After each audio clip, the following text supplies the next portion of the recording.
지난 8월 18일 우리 한국에 적을 두고 있는 많은 동포들에게 안타까운 소식이 전해져 왔습니다. 한국 역사 가운데 가장 고난과 또 어려움이 많았던 시대에 태어나셔서 국가의 발전과 또 민족의 안녕과 또 하나님께서 주시는 기쁨을 전하는 일에 함께하기 위하여 평생을 바쳤던 고 김대중 전 대통령의 서거 소식 때문입니다. 갑자기 들려온 소식에 많은 분들이 당황했으리라 생각합니다. 더군다나 90일도 채 되지 않는 노무현 대통령의 안타까운 죽음에 이은 또 전 대통령의 서거 소식이라 우리 한국 동포들이 겪는 마음의 안타감과 아쉬움은 더 증폭되었으리라 생각이 됩니다. 두 전직 대통령의 죽음을 바라보면서 한 목회자의 입장에서 그런 생각이 들었습니다. 인생이란 참 무상하고 허망한 것이구나 하는 생각이 들었습니다. 죽음 앞에서는 누구나 예외가 없다고 하지만 이렇게 모든 권세를 한 손에 쥐고 있는 대통령들의 연이은 죽음, 그 앞에서 우리들이 깨달을 수 있는 것은 역시 우리 인생의 약함과 우리 인생의 허망함과 무상함을 우리는 떠올릴 수 있을 것입니다. 성경은 얘기하기를 우리 인생이 풀과 같고 그 풀에 잠깐 있다가 피어있는 꽃과 같다. 그렇게 베드로 사도는 얘기를 했습니다. 야고보 선생은 우리 인생은 안개와 같다. 그렇게 이야기를 했습니다. 젊은 나이에 대통령직을 내려놓고 세상을 등진 한 대통령, 그리고 85세의 긴 일기를 살고 그의 생명 여정을 다했던 대통령. 인생의 길이가 문제가 아니라 그 내용이 참 중요하다 하는 생각을 다시 한번 또 떠올리게 되었습니다.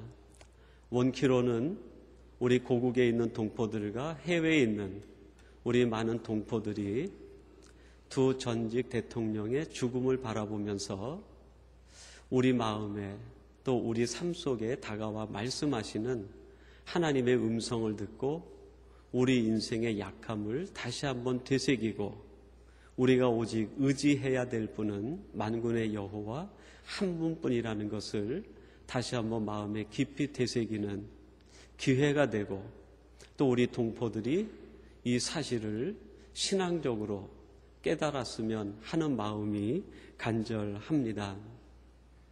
한 저널에서 김대중 전 대통령의 그 서거 소식을 특집으로 다루면서 그분에 대한 삶을 한마디로 요약했는데 민주화의 기수라라고 요약을 했습니다.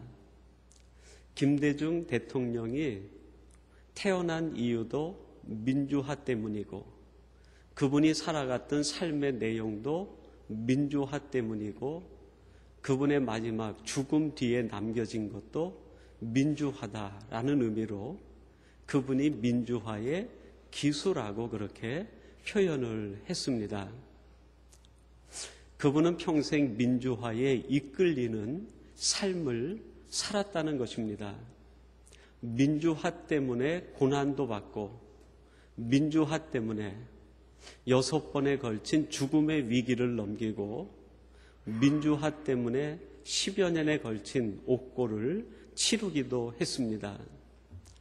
이분에게 있어서 민주화는 고난의 이유였습니다. 그런데 그 민주화로 인해서 이분에게는 영광도 찾아왔습니다. 민주화에 이끌린 삶을 통해서 그분은 한국의 대통령이 될 수 있었고 그 업적이 세계에 인정이 되어서 노벨 평화상도 받을 수 있게 되었습니다. 아시아에서 가장 영향력 있는 지도자 50인을 선정했는데 그 50인 중에 1위가 김대중 대통령이었습니다. 민주화 때문에 고난을 받기도 했지만 민주화에 이끌려 85평생을 살게 되었을 때 그 민주화에 이끌리는 삶이 영광으로도 나타나게 되었다는 것입니다.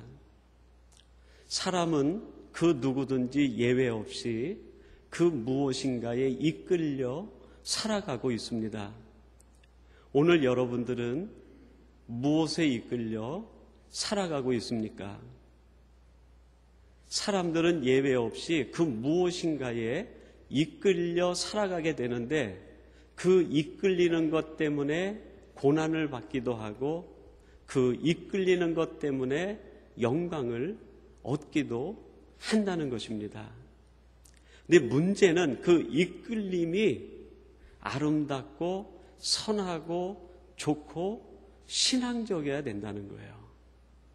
그 이끌림이 세속적이고 이기적이고 나의 욕망에 투사된 것이라고 하면 그렇게 이끌리는 삶은 결국 그의 인생을 마칠 뿐 아니라 그의 삶을 형편없이 버리게 만든다는 것입니다. 김대중 전 대통령의 서거 소식이 매스컴에 보도되기 약 한 주간 전에 매스컴에서 보도된 한 가지 사건이 있었습니다. 그 사건은 약 1년 반 전으로 거슬러 올라가게 되는데요. 2008년 5월 달에 한 75세의 노파가 죽음을 당하게 됩니다. 의사가 가서 진단을 했는데 심장 질환으로 인한 자연사로 판정이 났어요. 그리고 그렇게 그 노인의 죽음은 묻혀버렸습니다. 근데 1년 3개월이 지나서 그 노파의 죽음이 자연사가 아니라 살해됐다라고 밝혀지게 된 거예요.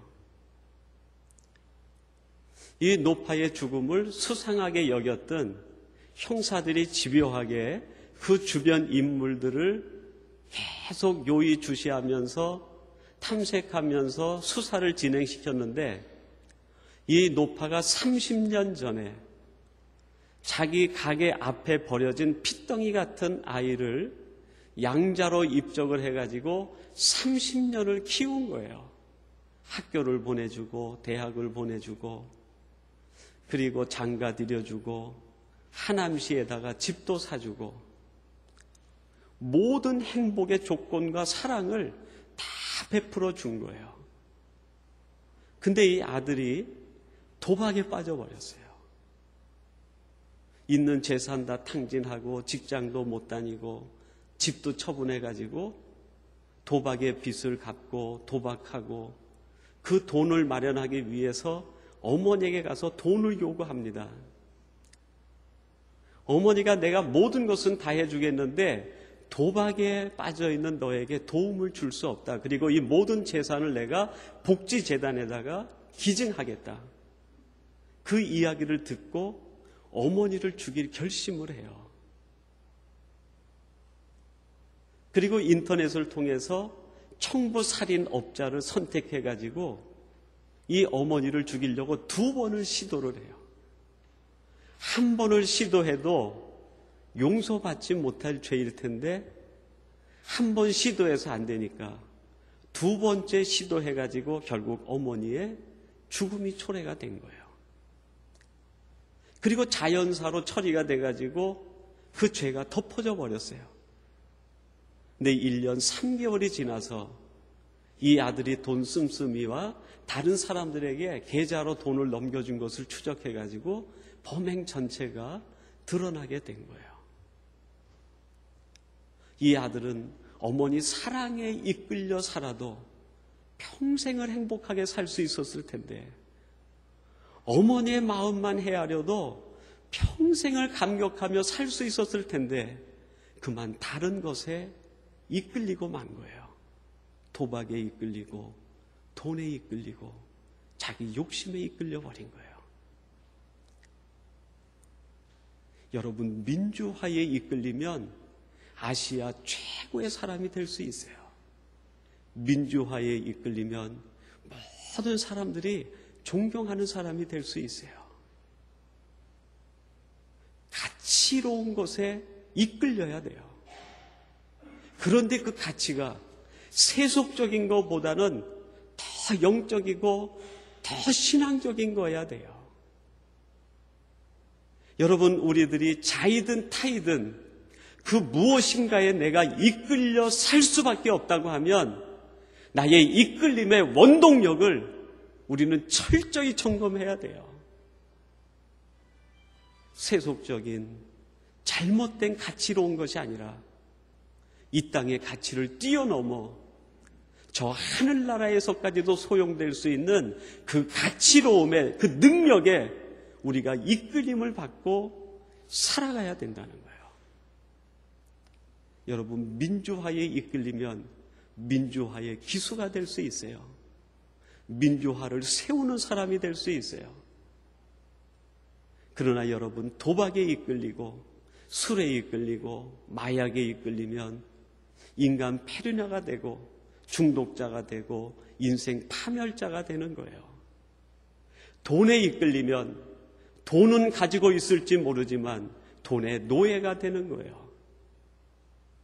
여러분, 우리들은 그런 것에 이끌리는 사람이 아니라 그거보다 다른 차원의 것에 이끌리는 사람이 돼야 되지 않겠습니까?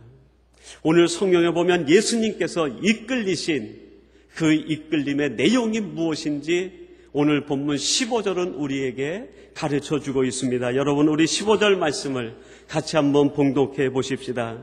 예수님은 도대체 무엇에 이끌려 이 땅에서 33년간의 하나님께서 주신 생을 살아가셨는가? 오늘 우리가 함께 읽고 그 이끌림이 오늘 예배하는 저와 여러분들의 이끌림이 되기를 간절히 바랍니다. 우리 15절을 같이 봉독해 보겠습니다. 예수께서 대답하여 가라사대 이제 허락하라. 우리가 이와 같이 하여 모든 의를 이루는 것이 합당하니라 하신대 이에 요한이 허락하는지라. 예수님께서 세례를 받기 위해서 세례 요한이 있는 요단강으로 오셨습니다. 그리고 예수님께서 요한에게 이제 나에게 세례를 베풀라 얘기합니다. 그때 요한이 예수님이 누군지를 알아보시고 거부를 하는 거예요. 당신은 이 땅에 오신 하나님의 아들이신데 어떻게 하나님의 아들이신 당신에게 인간인 제가 세례를 베풀 수 있겠나이까? 할 수 없습니다. 그럴 때 주님께서 이 말씀으로 요한에게 답변을 대신합니다. 아니다. 이제 허락하라. 하나님의 의를 이루는 것이 합당하니라. 예수님의 생각 속에는 어떻게 하면 하나님의 의를 이룰까? 그것이 가득 차 있었다는 거예요. 즉 예수님의 삶은 하나님의 의를 이루는 것에 이끌리는 삶이었어요. 하나님의 의를 이룰 수만 있다고 하면 내가 고난받을 수도 있다. 하나님의 의를 이룰 수만 있다고 하면 내가 무시를 당해도 좋다. 하나님의 의를 이룰 수만 있다고 하면 내가 조롱받아도 좋다. 하나님의 의를 이룰 수만 있다고 하면 내가 창에 찔려 내 몸에 있는 모든 물과 피를 쏟고 죽어도 좋다라는 거예요.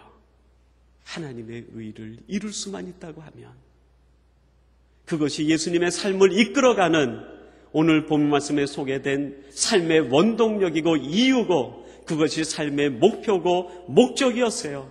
하나님의 의를 이룰 수만 있다면. 마틴 루터라고 하는 종교개혁자가 있는데요. 그분이 하나님의 의를 이렇게 쉬운 말로 풀어서 설명을 했습니다. 하나님의 의는 하나님을 하나님 되게 하는 것이다.